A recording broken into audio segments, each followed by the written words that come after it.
What's happening, everybody? On today's show, takeaways from what many of the SEC coaches had to say on Monday following their Week 11 games as the season starts to wind down. We also have game times announced for the final regular season week of SEC football and some basketball nuggets as well. Locked on SEC starts right now.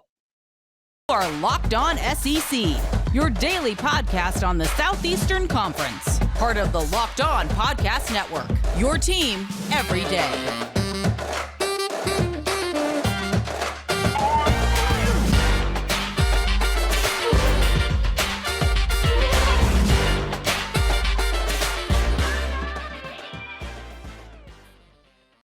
And what's happening, everybody? Welcome into Locked On SEC. Thanks for making us your first listen every day. I'm Chris Gordy. Remember, Locked On SEC is free and available on all platforms, including YouTube and at lockedonsec.com. Let's jump into it. Let's go around the conference. Boots out to the right.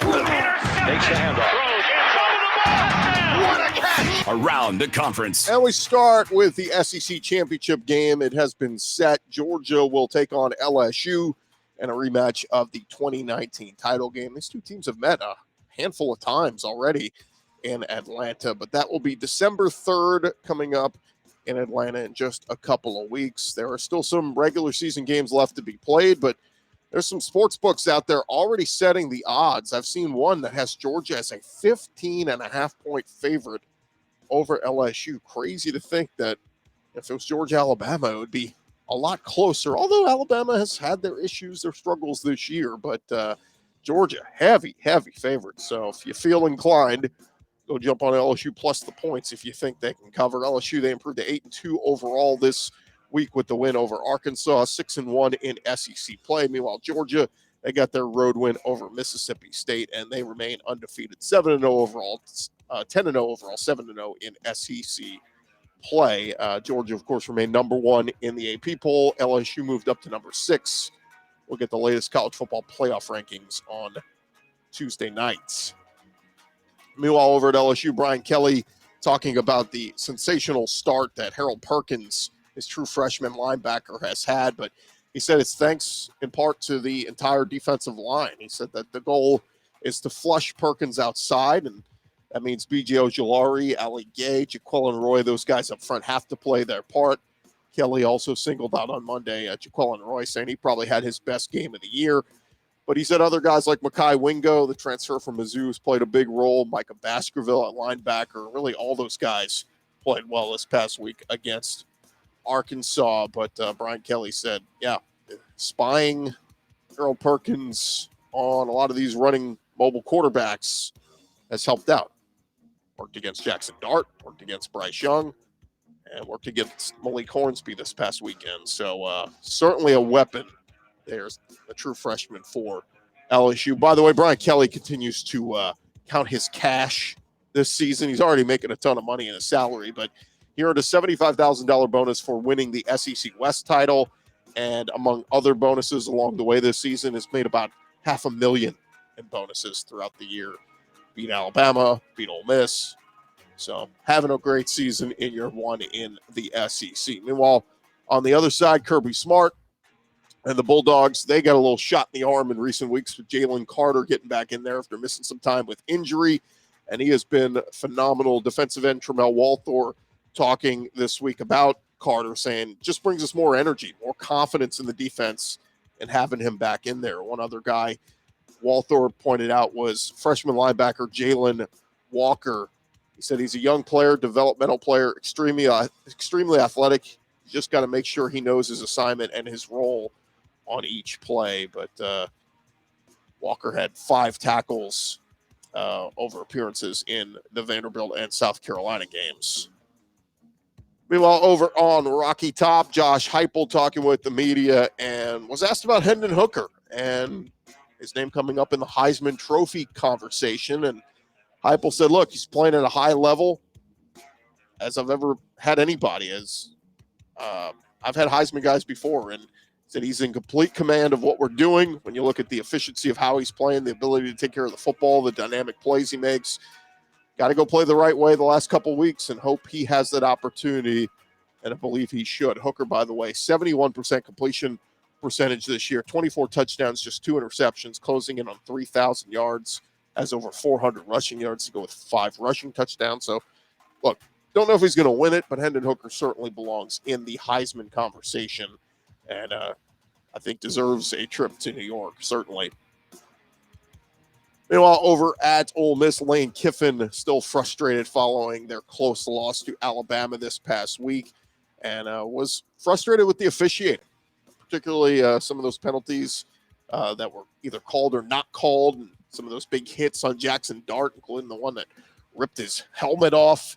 At his Monday press conference, Kiffin reacted this way. Kiffin had retweeted some plays where Jackson Dart was hit after the whistle on his social media. He said, yeah, you probably missed me by a day. I probably would have said a lot of different things yesterday. I probably would have said a lot of different things. But like I said, we're putting that game behind us. We can't go back and win the game by calling a different play, changing something. So it is what it is. But he said, obviously, the Jackson part and after the whistle stuff was disappointing. I talked to his mom, had to apologize, even though it was out of our control. She mentioned it's a shame her son gets treated different based on what SEC program that he's at on game day and protected differently. It is what it is. Move on. Let's make sure that quote she said, I really don't want to get fined today. You can't fine me for what somebody else says. So, again, Kiffin directing the quote to Jackson Dart's mom, saying that the officiating was a little biased because they were playing Alabama. Lane Kiffin saying, look, I didn't say it. She said it. So a creative way there to get his point across at his press briefing. Meanwhile, speaking of Alabama, the Crimson Tide, they are at 8-2 and trying to get right and finish this season strong. One of the big players who stepped up for them this season is wide receiver Ja'Cory Brooks, and Nick Saban gave him some praise this week. Saban said, Ja'Cory Brooks has really played well for us. The guy is a dog. Obviously, Alabama's receiving core has not had that dog so much this year with, think of all the studs that they've had in recent years. And been kind of looking for that big guy to step up, but Nick Saban giving some praise for Ja'Cory Brooks, saying he's got that dog in him. Over at the Hogs, Sam Pittman and the Razorbacks trying to get back over 500, sitting at 5-5 this week. They're going to host Ole Miss in Fayetteville. They will wrap up the season at Mizzou next Friday. Pittman said, we're disappointed with where we are. We can either wallow in it or we can go get bowl eligible. I think you saw Saturday our team wants to play in the postseason.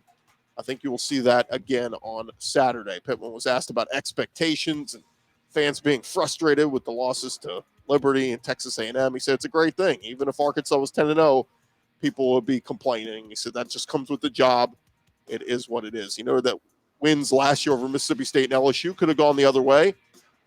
And he said, look, we haven't been able to win those close games this year. We're going to have to figure out how to win these close games, and you're going to have to learn how to do that every year. If you don't, your record's going to be from 9-10 wins to 6 or 5, and that's just how it is.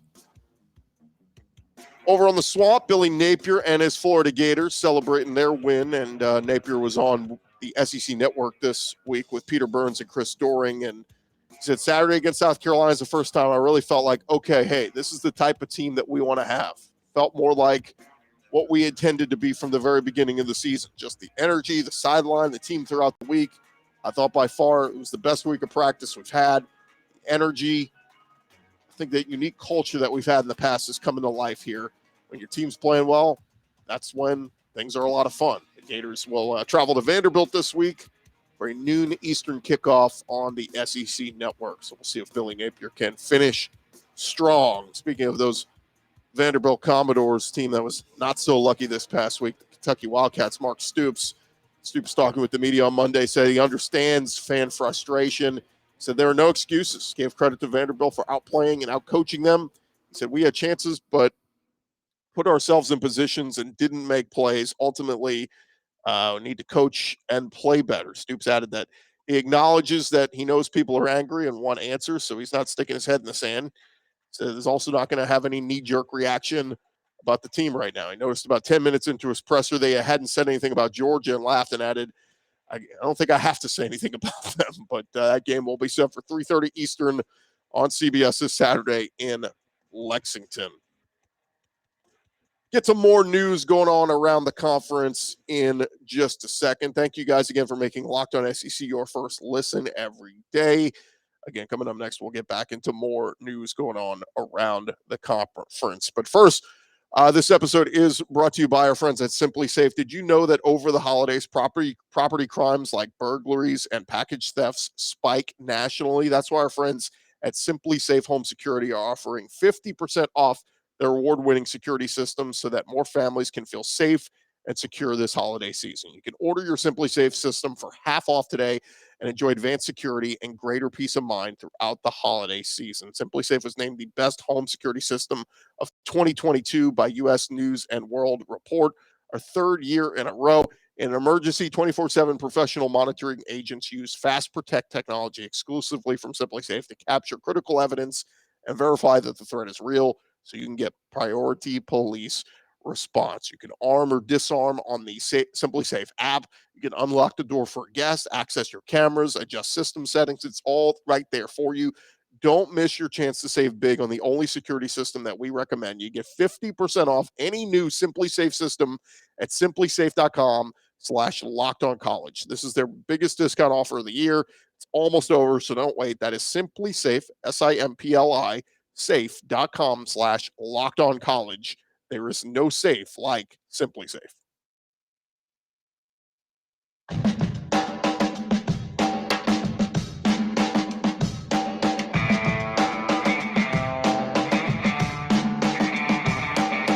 Roll along here, Locked On SEC, and man, we've had so much to get into with going on around the conference, so much news and notes, and figured we would just jump right back into it. And first, we got to start with some of the SEC players of the week at the conference announced. Offensive player of the week this week, two guys in there. Hendon Hooker at Tennessee. Hooker, of course, played his final game at Neyland Stadium, accounted for 405 yards of total offense and 4 touchdowns. And Mike Wright over at Vanderbilt led Vandy to their first SEC victory since October of 2019 in beating Kentucky in 126 rushing yards, 184 passing yards, and that clutch touchdown in the final seconds. Defensive player of the week, it was Harold Perkins at LSU. The true freshman tied the LSU record with 4 sacks and what was one of the best all-around games for a Tiger defender in school history. Special teams player of the week, Will Reichard over at Alabama, scored 12 points. It came up clutch in the 30-24 win over Ole Miss in Oxford, connecting on all 3 of his field goal attempts from 39, 23, and 49 yards, with 2 of those coming in the fourth quarter. Your freshman of the week in the SEC, Florida running back Trevor Etienne, career high 100 yards on the ground, his first 100-yard game of his career. His 85-yard touchdown run was the 7th longest touchdown run in school history and the longest by a Florida player since LaMichael Pirine back in 2019. Offensive lineman of the week, Cooper Mays, the Tennessee center, and Osiris Torrance, the offensive guard at Florida. Great week by them. Defensive lineman of the week, 2 of them, Byron Young at Alabama. We talked about him this week. Had a career high 11 tackles and 2 sacks in Oxford. And Colby Wooden, defensive lineman at Auburn, who wreaked havoc on the A&M offensive line, had a sack. It was his 6th of the season, had a forced fumble, his 3rd of the year, and had a game-high 3 quarterback pressures. So shout out to all those folks who were your SEC players of the week deemed by the conference. Very outstanding effort by all of them. All right, some other news going on around the conference. Texas A&M Aggies not having a great season. Paul Feinbaum talking about the state of the program with Greg McElroy and Cole Kublik on their show, Jocks FM, on Monday. Paul Feinbaum said, I think it's one of the most critical moments I've seen in a football game in a long time. I think the smartest thing, A&M administrators are not oblivious to what is being said about this program. Feinbaum also said he doesn't see money as the object in this situation in terms of if they want to buy out Jimbo Fisher, it's a lot of money. But, man, they have got to get things figured out. Texas A&M was without one of their best wide receivers at Auburn over the weekend in Moose Muhammad. We talked about it on the show earlier this week. Muhammad saying that he was benched because he was wearing sleeves, and apparently it's a no-no in Jimbo Fisher's book. In his Monday press conference, Jimbo was asked about that. Fisher simply said, that was an internal issue in which we handled. We addressed it. We all talked, and we're moving on. So Jimbo would not address the specifics of the situation. Meanwhile, Cadillac Williams still riding high after his big win over the weekend.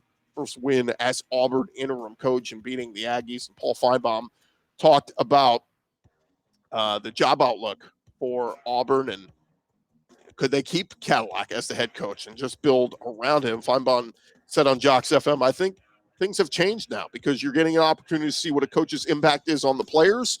First, you have to determine, are we overreacting to the moment because of the comatose level of excitement that Brian Harsin brought? Probably, but that doesn't matter. If it's real, and only the people on that campus can tell you if it's real, he said, I think you have to consider Carnell Williams today as a legitimate candidate for the head coaching job at Auburn. At his Monday press conference, Cadillac was asked to ponder about it. He said, wow, that is a loaded question. When asked what was the best moment of the win on Saturday, he said, honestly, my favorite moment was to see those former players on the sideline, guys I fought with, I trained with, a lot of good memories, and it was just replaying through my mind. Great, great memories there. So congrats to Cadillac Williams, and I'll see if he can get a couple more Auburn wins here before the season winds down.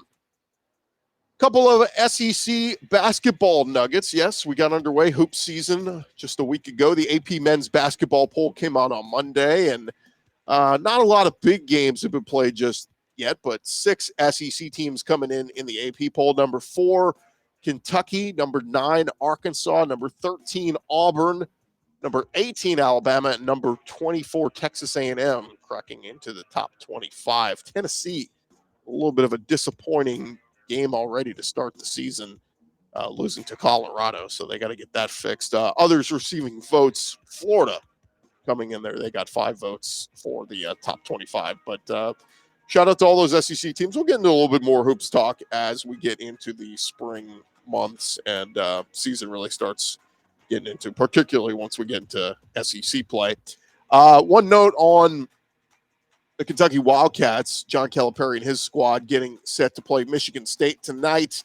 They could be getting their star player back. On Monday, Calipari told reporters that Oscar Tshiebwe, who's been sidelined since he had a knee procedure last month, was going to practice on Monday and said they would have a better idea on Tuesday if he would play. He said, my guess is he'll play in 3 to 4 minute stretches.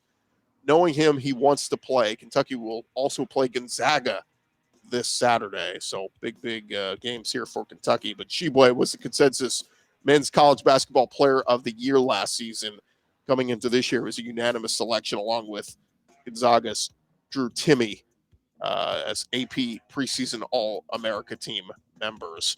And one other note for Kentucky hoops, DJ Wagner, the consensus number 1 prospect in the class of 2023, has announced his commitment to Kentucky. So he told ESPN that he would play for John Calipari, and that only adds to an elite class that Cal has signed for the 2023 group. 5 stars, Justin Edwards, Aaron Bradshaw, Robert Dillingham, 4-star Reed Shepard, all already in that class. And it's what Kentucky does. They just absolutely reload with their basketball team. But hey, there's some good competition going on around the SEC this year and some other teams that are absolutely loaded, like we talked about Auburn and Arkansas. Some really, really good competition and going to be fun basketball season. Thank you guys again for making Locked On SEC your first listen every day. Coming up next, we'll take a look at some of the game times announced for the last regular season week of the SEC, rivalry week, if you will. We'll get into that in just a second. But first, want to remind you guys about our friends at BetOnline. This episode is brought to you by BetOnline, your number 1 source for sports betting information, stats, news, and analysis. You get all the latest odds and trends for every professional and amateur league out there, from football to basketball. They have got you covered over at betonline.net. And if you love sports podcasts, they've got that up there as well. This football season is winding down. Basketball is just getting started, and they've got all the action up there for you, from lines to over-unders, spreads, all of it right there at BetOnline. They're the fastest and easiest way for you to get your betting fix. Head on over to their website today. You can do so on your mobile device. Check them out every day. It's the first thing I do. Get all your information right when you wake up. It is BetOnline. BetOnline, it is where the game starts.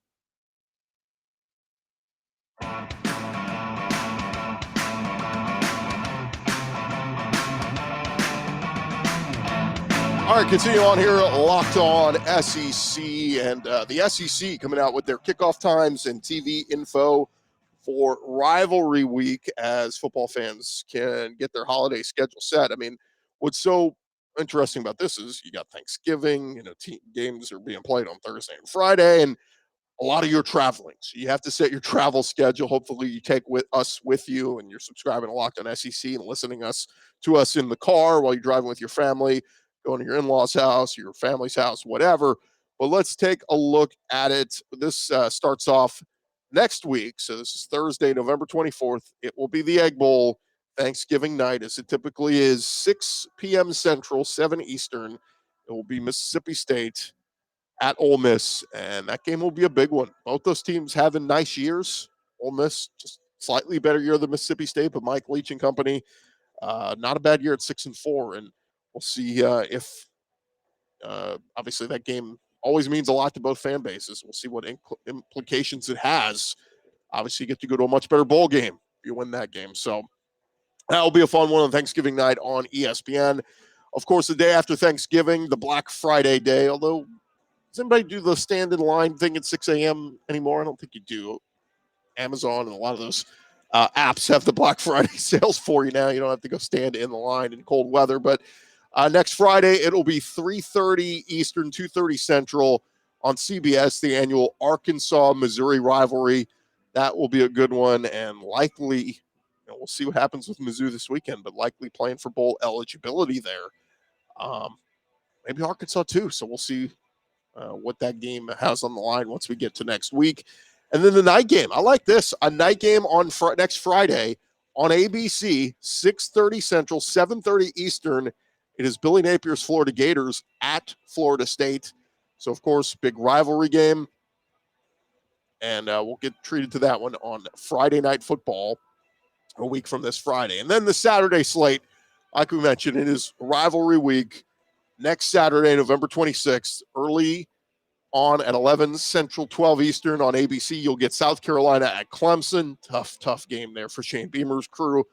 Although Clemson did take a loss in recent weeks. That's going to be a tough one. Also at 12:30 Eastern, it'll be the annual Georgia Tech versus Georgia game. That'll be in Athens on ESPN. And a tough game there for Georgia Tech. They got obliterated last year. Probably going to happen again. At 3:30 Eastern, 2:30 Central on the SEC Network, it'll be the Louisville Cardinals taking on Kentucky in their annual rivalry game. That'll be a big one for Mark Stoops to finish out their season. Also at 2:30 Central, 3:30 Eastern on CBS, it is the annual Iron Bowl as Auburn takes on Alabama.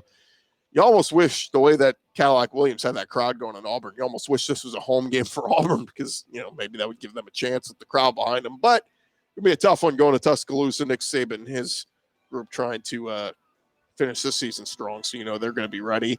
And then into the night games at 6 Central, 7 Eastern. It'll be LSU taking on A&M and College Station on ESPN. That game's, it's been a little bit closer in recent years. It's a very lopsided rivalry game that LSU has dominated, but who knows? A&M season's going terribly.